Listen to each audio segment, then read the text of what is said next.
पुराने अनुभव के सबक से बढ़कर कोई सीख नहीं हो सकती, क्योंकि जब इतिहास खुद को दोहराता है तो पिछली गलती से मिले अनुभव काम आते हैं।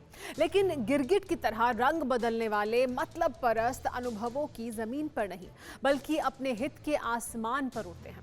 चीन और पाकिस्तान भी ठीक ऐसे ही मुल्क हैं जिनकी मतलबी जुगलबंदी से अफगानिस्तान में 2 दशक पुराना अतीत लौटा और अतीत की उस जमीन पर अतिक्रमण की तैयारी भी हो गई है।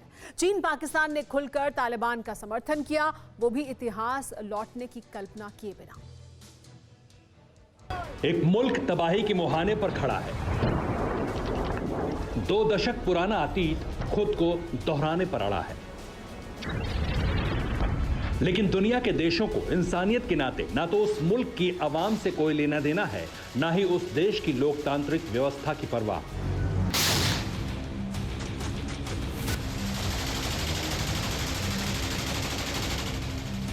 और जिस ड्रैगन और आतंक के पुजारी की रगों में मतलब परस्ती का खून बह रहा है, उसकी तो जैसे मुंहमांगी मुराद पूरी हो गई।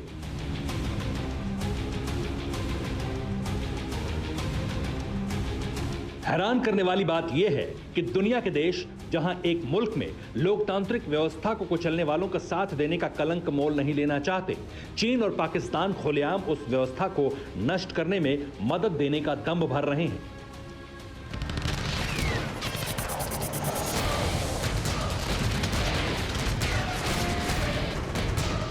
मोर्चा है अफगानिस्तान का, जहां तालिबान को ड्रैगन अपने पंखों की छांव देने को तैयार है और आतंक परस्त पाकिस्तान दहशत साझा करने को राजी।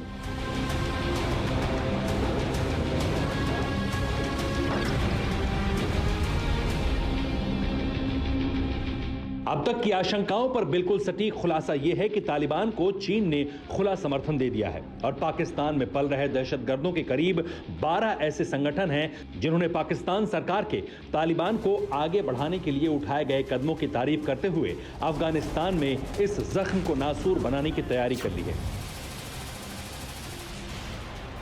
अफगानिस्तान के मैदान में तालिबान के लिए चीन और पाकिस्तान के प्लान और सपोर्ट का पूरा विस्तार अलग अलग मोर्चे पर समझिए।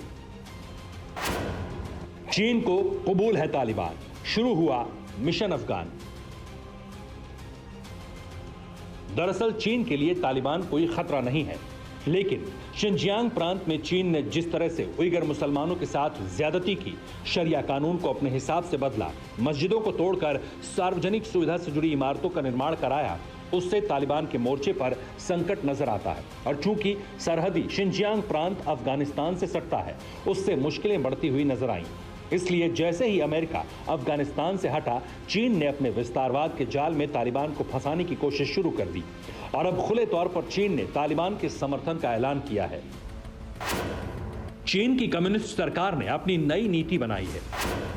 तालिबान केंद्रित नीति चीन की विदेश नीति का हिस्सा है और नीति का खुलासा मुखपत्र ग्लोबल टाइम्स ने किया है। नीति के तहत चीन वर्तमान में भी तालिबान का दोस्त है।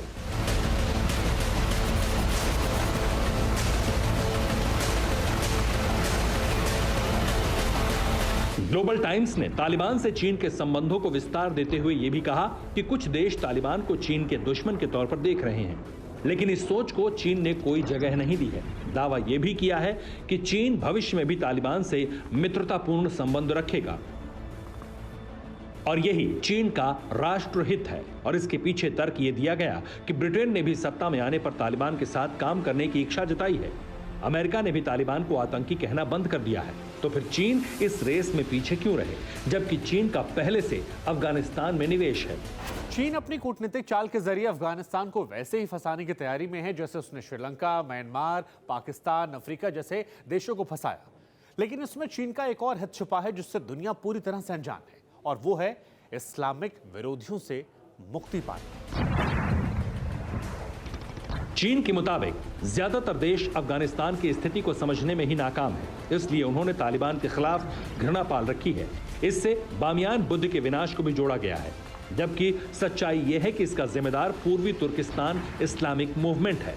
अब कल्पना कीजिए कि चीन कितना मतलबी है। जिस तालिबान को पहले ड्रैगन ने आतंकी बताया, उसका वक्त बदला तो चीन भी बदल गया, वो भी इसलिए क्योंकि उसे अपने हित साधने हैं। कैसे, ये भी समझिए। अफगानिस्तान में चीन को विकास कार्यों के टेंडर मिले थे। तालिबान के दबाव में चीन के टेंडर पूरे हो पाना मुश्किल था। 2019 से चीन के ज्यादातर काम अफगान में ठप पड़ गए। अमेरिका के बढ़ते दायरे से चीन का निवेश डूबने लगा था। अब तालिबान से नजदीकी बढ़ाकर चीन रुपए कमाना चाहता है। चीन उइगर मामले में भी विद्रोह के सामने बचना चाहता है।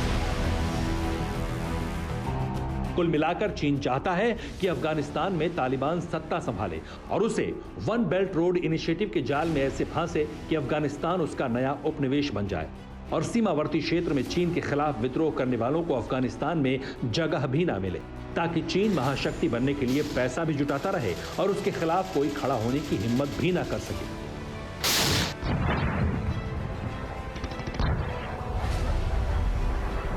इसलिए चीन के कुछ सरकारी विभाग इस वक्त तालिबान के साथ औपचारिक और अनौपचारिक संपर्क में है। वहीं तालिबान भी चीन से नजदीकी बढ़ाने की मूड में है और मुमकिन है कि इसमें फिर मध्यस्थता पाकिस्तान करे। कैसे, समझिए। एक्टिव टेररलैंड के 21 संगठन, तालिबान से बारूदी गठबंधन। दरअसल पाकिस्तान ही वो कड़ी मानी जा रही है जिसने तालिबान और अमेरिका के बीच समझौता कराया। हालांकि ये दीगर बात है कि तालिबान का गॉडफादर भी यही नेशन ऑफ टेरर है और इस वक्त ये मुल्क पूरी तरह से चीन की मुट्ठी में है। इसलिए माना जा रहा है कि चीन को तालिबान के खांचे में फिट करने का सूत्रधार भी पाकिस्तान ही होगा, जिसका रास्ता आतंक की गलियों से तैयार भी किया जा रहा है। अफगानिस्तान की लोकतांत्रिक सरकार ने पाकिस्तान को अपना सबसे बड़ा दुश्मन करार दिया है और अफगानिस्तान की सरकार ने पाकिस्तान से अपने सारे संबंध भी तोड़ लिए हैं। इसके पीछे कारण छोटे नहीं हैं, बल्कि इसके पीछे बड़े कारण हैं। एक तो तालिबान को की गई मदद और दूसरा तालिबान को किया गया पाकिस्तान का समर्थन। अफगानिस्तान को 2 दशक पीछे धकेलने के लिए पाकिस्तान ने कोई कोर कसर नहीं छोड़ी। एक तरफ अमेरिकी दबदबा घटाने में मदद की तो दूसरी तरफ चीन को जाल में फांसने की भी तैयारी जारी है। और सबसे बड़ी मदद यह दी जा रही है कि पाकिस्तान तालिबान के कैंप में अपने टेररिस्ट भी ट्रांसफर कर रहा है, जिसकी पुष्टि भारत में अफगानिस्तान के राजदूत फरीद मामुनजई ने कर दी है। 21 पाकिस्तानी आतंकी संगठन तालिबान को मदद दे रहे हैं। अफगान सेना और जनता पर हमला यही आतंकी कर रहे हैं। इस वक्त तालिबान के संपर्क में पाकिस्तान के कई आतंकी ग्रुप हैं। जैश ए मोहम्मद और लश्कर ए तैयबा भी सक्रिय हो गए हैं। तालिबान के लिए इन संगठनों ने 10,000 आतंकी भेजे हैं और इस दावे में सच्चाई तो है, क्योंकि तालिबान से पाकिस्तानी आतंकी संगठनों की सांठगांठ को लेकर भारत भी आशंका जता चुका है और खुद अफगानिस्तान के राष्ट्रपति अशरफ गनी इस मुद्दे को अंतर्राष्ट्रीय स्तर पर उठाने का ऐलान कर चुके हैं, जबकि चीन इस मसले पर सतर्कता जाहिर कर चुका है। यानी धुआं उठ रहा है, मुमकिन है आग भी लगी ही होगी। Bureau report, TV9 Bharatvarsh. अड़ी सोमवार से शुक्रवार शाम 6 बजे सिर्फ TV9 भारतवर्ष पर।